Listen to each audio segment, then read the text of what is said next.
Right. How inspiring was Joanne's talk? Tough to follow, I think. Tough to follow. Tough to follow. We've got a few standing. Could you just raise your hand if you've got a spare seat next to you?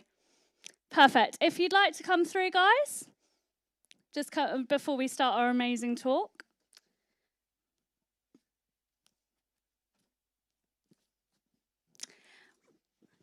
I mean, if anything, it's great that we've just got a sold-out conference. So,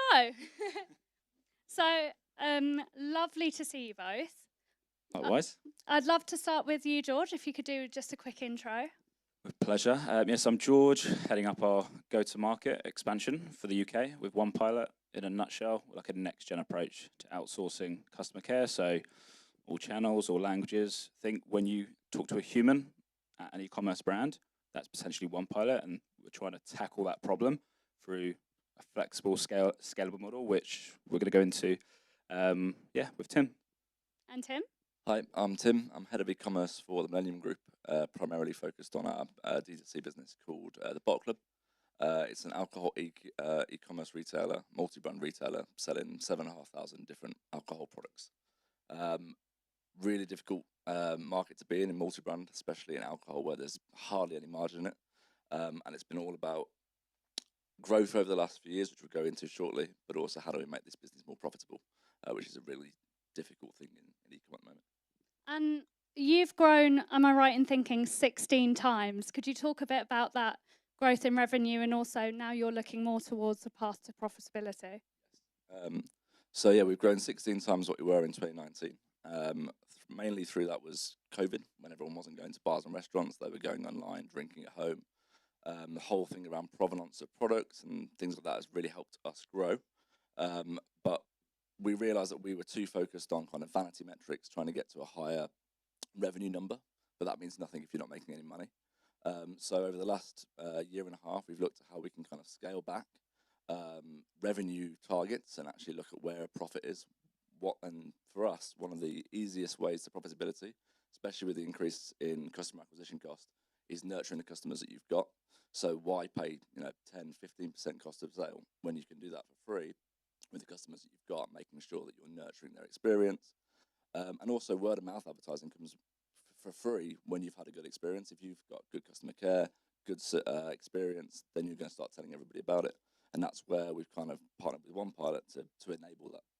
Yeah, so I think me and Tim actually met at an e-commerce event maybe like a year ago. Well, not as good as this one, obviously. Oh, thank you. We just hit it off. Like Tim had some quite common, well, not always common to the brand, like pain points, like with customer care. So like scaling up during like seasonal periods. Like we all know the revenue line for an e-commerce business is never flat. So that naturally correlates to how much human power that you need with customer service.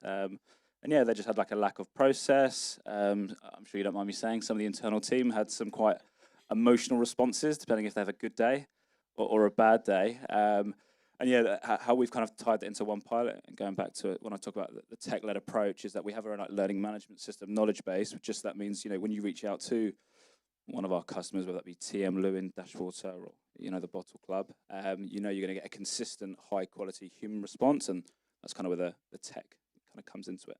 I think just to add to that as well, like leaning on like industry standard process, like we've learned through multiple problems and mistakes that we've made about what our process is, where it's actually great to be able to lean on someone that's had different experience in different problems and different brands and things like that. And that's been built into our knowledge base in the gaps that we didn't have that we've then approached afterwards. Yeah, I think that's a great point. I think really when you're growing that level, it takes so much energy, time, resource, as you both know.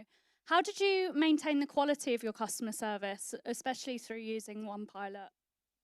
Well, we were talking about this earlier, that actually one thing that we realised we were doing before we worked with onepilot is we were dictating to our customers when they could talk to us. And that's really not great user experience. Like we sell alcohol. So realistically, who's looking at buying a bottle of vodka at 9 o'clock on a Monday? They're really going to be buying it in the evening. They want to be buying it at the weekend. That's when you start talking about our products. But we were saying you can only talk to us Monday to Friday, 9 till 6, if that. And it's just not a good experience. So with working with onepilot, it's a scalable solution. So the other thing to note, which we'll come into, but we do the same volume in the last 10 weeks of the year. We do the rest of the year combined. So 50% of our volume is at Christmas. So trying to plan for that and be scalable for that size of growth is really difficult, because you don't need 10 customer service agents the rest of the year. You can kind of manage with 2.